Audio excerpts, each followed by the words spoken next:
Bright and beautiful कहिबा द्वारा कवि प्रकृतिर दृश्यमान सौंदर्य को बुझाइछंती। वाइज एंड वंडरफुल दर्शाए जे केवल देखिबाकू नुहे प्रत्येक जिनिस पछरे भगवानंकर गभीर बुद्धि और कौशल रहिछि।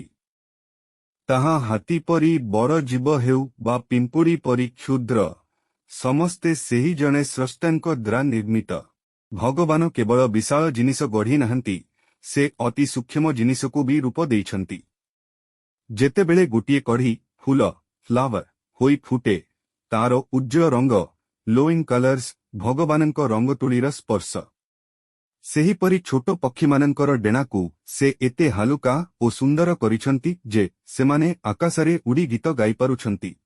रंगीन आकाश और भूदृश्य एठारे प्रकृतिर विशाल दृश्य को वर्णना करा जाइछि।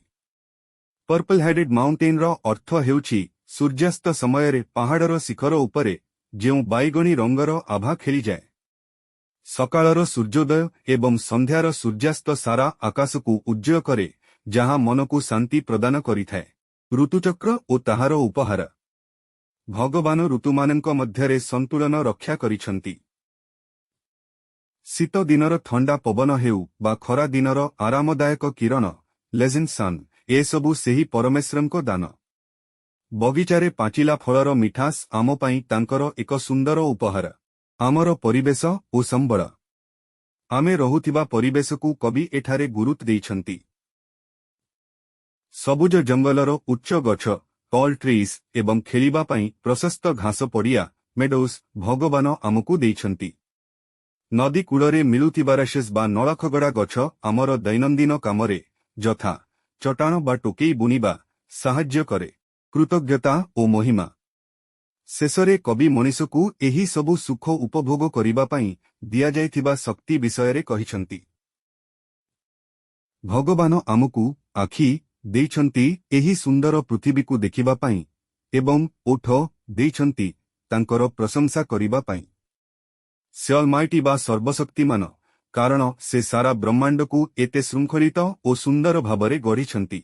एक स्रष्टांक अपूर्व कला कवयित्रींक मतरे एही दुनियारे जहा किछि उज्जवल सुंदर एवं आश्चर्यजनक अछि सेसबुर निर्माता हेउछंती परमपिता परमेश्वर।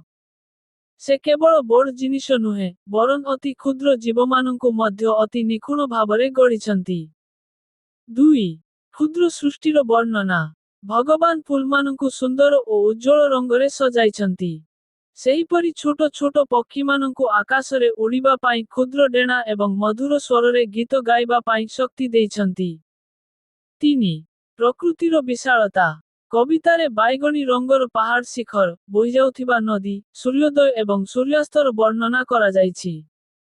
एही समस्त प्राकृतिक दृश्य आम पृथ्वी एवं आकाशकु सौंदर्यरे भरि दिए।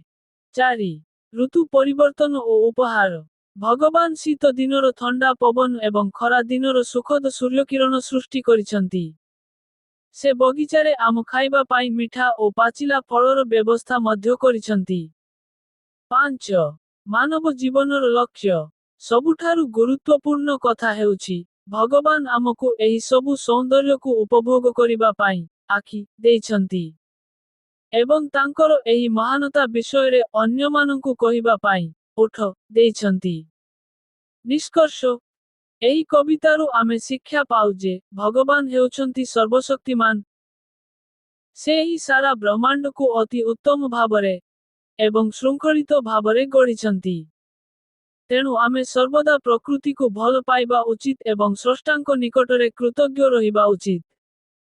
जदि आपण आम चैनल को प्रथम करी आसिछंती तेबे एबे ही सब्सक्राइब करंतु एवं पाखरे थिबा बेल आइकन को दबाई दियंतु, जद्रा आमर समस्त नुआ भिडियो आपणंक पाखरे सर्वप्रथमे पहुंची पारिबो।